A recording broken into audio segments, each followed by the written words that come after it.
السلام عليكم ورحمة الله وبركاته. النهاردة هنعمل ان شاء الله الكبد القوانص بطريقة جديدة ووصفة جديدة، وطبعا مفيش حد يختلف على ان كل بيحب الكبد والقوانص، وبتبقى وجبة سهلة وسريعة وموفرة في نفس الوقت. فانت ممكن تعمليها بأي طريقة، بس الطريقة بتاعتنا النهاردة هتعجبك قوي قوي ومش هتلاقيها في اي فيديو تاني. الغدوة سهلة وسريعة. هنجيب حلة ونحطها على النار وننزل بالزيت. ما تكتريش الزيت قوي عشان طبعا الكبد بيكون فيها نسبة دهون. وتجيبي بصلايه تقطعيها شرايح رفيعه، وهننزل بالبصل بتاعنا في الزيت عشان نحمره ونديله التحميره الحلوه بتاعتنا اللون البني علشان يديكي الطعم الحلو والنكهه الجميله للكبد بتاعتنا. وطبعا احنا لازم نوفر وندبر في بيتنا، يعني ممكن ان انت كل ما تجيبي فرخه او اتنين تعيني الكبد بتاعتهم، ومره على مره تبص تلاقي نفسك عملتي كميه عندك في البيت.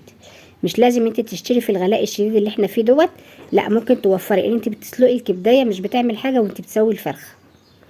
كده احنا بنحمر البصل بتاعنا، كده هو احمر بدأ ياخد اللون البني اللي احنا عايزينه. اللون البني دوت بيديلها طعم ونكهه جميله، وديت طريقه حلوه قوي قوي هتعجبك لما تكملي الفيديو للاخر.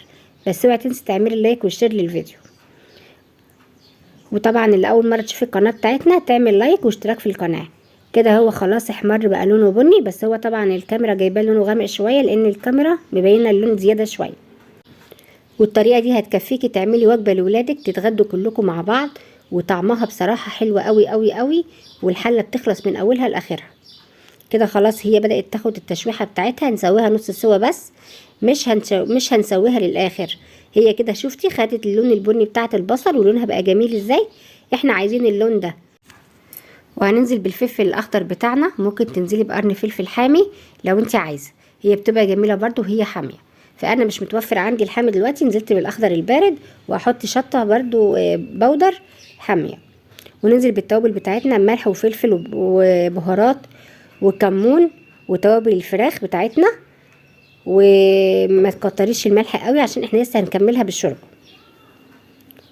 وكده احنا خلاص حطينا التوابل بتاعتنا ونقلبها. وبعد كده ممكن ننزل بالشوربه عليها، لو انت عندك شوربه متوفره في البيت نزلي بالشوربه. لو انت ما عندكيش شوربه ممكن ان انت تنزلي بالميه عادي خالص، بتبقى طعمها حلو برضو، بس الشوربه بتبقى احسن. دي الشوربه بتاعتنا نزلت بيها، كانت سخنه بس الجو برد فايه بردها بسرعه. كانت الشوربه مش كتير، قمت انا منزله شويه شوربه وكملت بميه، لان انا ما كانش عندي شوربه كتير في الوقت ده. تنزلي باللوري عشان ورق اللوري بيديلها نكهه حلوه وريحه جميله. واول ما الشوربه تغلي تقومي نازله عليها بالرز، تغسلي الرز بتاعك كويس وتصفيه، وتنزلي بالرز على الكبد القوانص بتاعتنا.